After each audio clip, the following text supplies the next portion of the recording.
Stage 6 of the Dauphiné, destination Gap after 196.5 kilometres from Rives.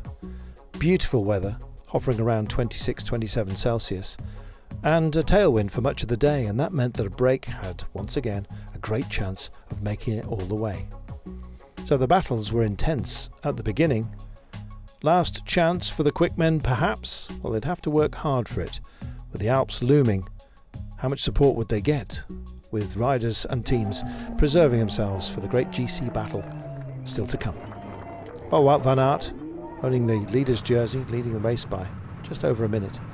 Owns the points jersey as well, but it was mountain points that Pierre Rolland was interested in, and he got himself into what was to be an extremely powerful breakaway. Victor Lefay of Cofidis was up there, the pre-stage favourite for the day. Rolland doing a good job of extending his lead in the polka dot competition. Valentin Ferrand of Total Energies was there. Likewise Baggioli, the quickest man of the break from Quick Step Alpha Vinyl. Warren Barguil, great French rider, was there with Geoffrey Bouchard and early on Bruno Amiral. Well, they started to exchange duties beautifully. It was a team time trialling unit, and the chase just couldn't decide how it was going to be assembled.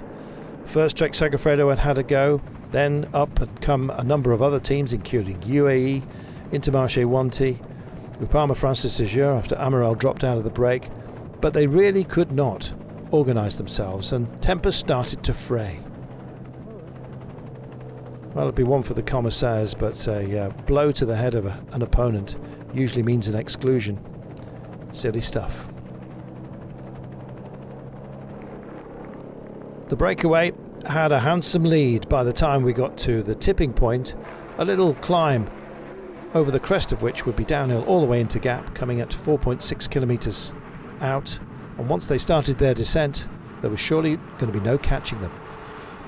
And indeed that was the case. By the time we got to the Flamme Rouge, we were just waiting to see what Baggioli would do. In fact, everybody was. But one man had an idea, that if you were going to beat Baggioli you had to go early, and Valentin Ferrand got the jump.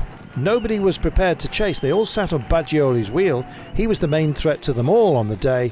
Baggioli was going to be nobody's fool. He started to cat and mouse, while Valentin Ferrand just pushed on for the line.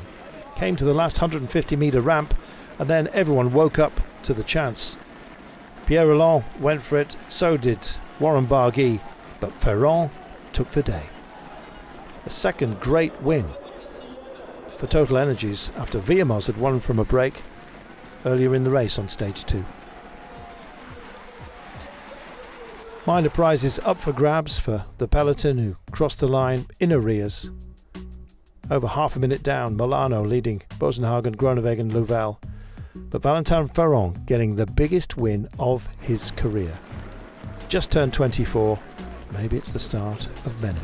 Certainly an amazing day for him, and a great race this has been for Team Total Energies, with 2 stage wins. Absolutely delightful. Well, the emotions came to the fore, and there'll be plenty more of those as we head for the Alps. Wout van Aert leads the race by that same margin as he started the day, of 1 minute and 3 over Catania. Roglic and Vingegaard will be the focus, I imagine, for his team, but you can never be sure what this man can produce. Let's see how he goes, as tomorrow we come out of the back door with the Galibier, we have the Croix de Fer.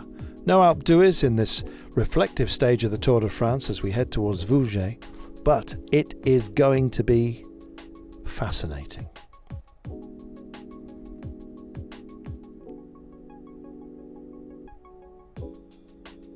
Look at that for a profile. 2 all-category climbs. This race is mean. Tomorrow it's going to be royally entertaining, as it always is. We'll see you then.